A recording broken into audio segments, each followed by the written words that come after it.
Dans le prochain épisode de Demain nous appartient. Tandis que Paul est dans le collimateur de la police, Dorian s'inquiète pour ses parents. Judith refuse quant à elle de lever le pied. Attention, les paragraphes qui suivent contiennent des spoilers sur l'épisode de Demain nous appartient diffusé demain soir sur TF1. Si vous ne voulez rien savoir, ne lisez pas ce qui suit. Mardi 26 juillet dans Demain nous appartient. Paul est dans le collimateur de la police. Samuel, Victoire, Anne-Marie et Soraya ont été pris pour cible par un tireur.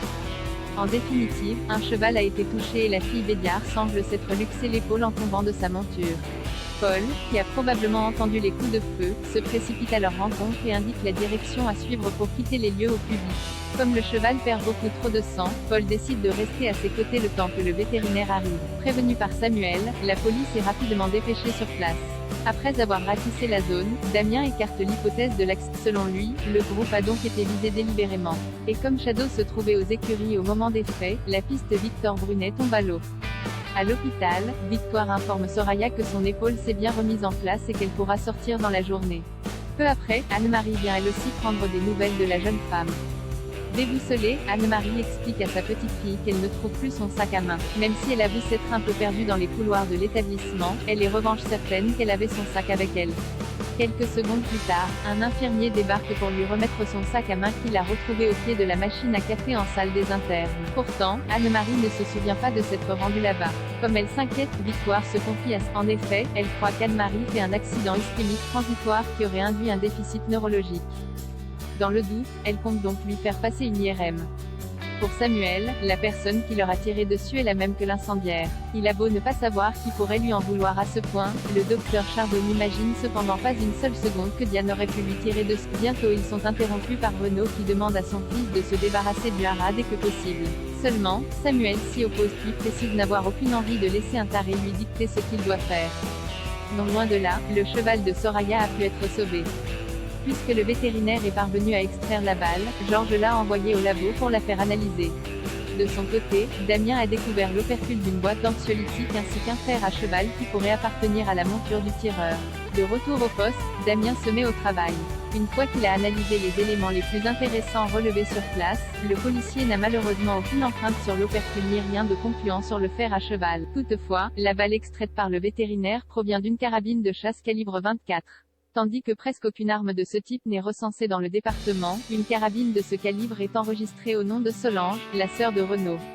Un membre du personnel du haras aurait donc pu tirer sur le groupe et de fait, Paul et Diane sont placés en tête de la liste des principaux suspects. À quelques encablures, Paul regarde d'anciennes photos du haras avec nostalgie quand la police fait irruption et demande à voir la carabine de Solange. Paul les conduit alors à l'endroit où elle est entreposée mais elle a disparu. En effet, le cadenas a été forcé. Par la suite, Paul conduit Georges et Damien aux écuries, lesquels constatent que c'est le cheval de Paul qui a un fer en moins.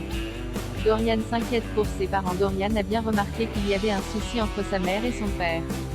Comme il craint que tout ceci ait un rapport avec le fait qu'il n'ait pas eu son bac, Bénédicte certifie que cela n'a rien à voir avec lui et lui fait croire qu'Étienne est parti sur le bateau car la mère lui ment. Plus tard, Étienne passe chez lui pour récupérer son câble d'ordinateur.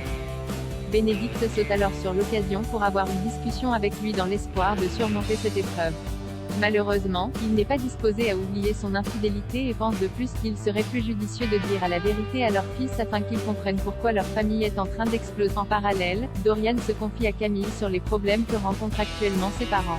Pour elle, s'ils ne parviennent plus à vivre ensemble, cela signifie que leur histoire est terminée.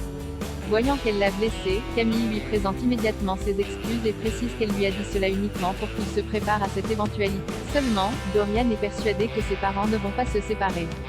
Par la suite, William vient prendre des nouvelles de sa sœur qui reconnaît qu'elle ne va pas très bien. Émue, elle lui explique qu'elle a tout foutu en l'air. Lorsque William se propose de parler à Étienne, Bénédicte refuse, estimant qu'il a besoin de temps. Après qu'elle a remercié William d'être là pour elle, celui-ci l'enlace pour la réconforter tout en assurant que les choses finiront par s'arranger. Judith refuse de lever le pied depuis la mort de Noah. Judith noie son chagrin dans le travail.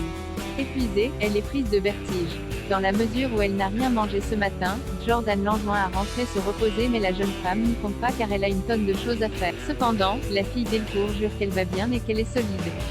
Finalement, Judith se rend à l'hôpital pour passer quelques examens. Bien que sa glycémie soit parfaite, sa tension est un peu basse. Certaine qu'elle est proche du burn-out, Marianne lui prescrit du repos. Si Judith veut continuer à travailler au MA, elle va donc devoir se ménager. Sa petite fille étant bornée, Marianne a une idée pour la faire décompresser. Quelques heures plus tard, Marianne et Chloé débarquent aux mains en tenue de plage et récupèrent Judith. Les femmes Delcourt se rendent alors dans un spa où elles ont prévu de passer quelques jours. Tandis qu'elles profitent de la piscine, Chloé et Marianne ne se gênent pas pour regarder les hommes présents sur les lieux.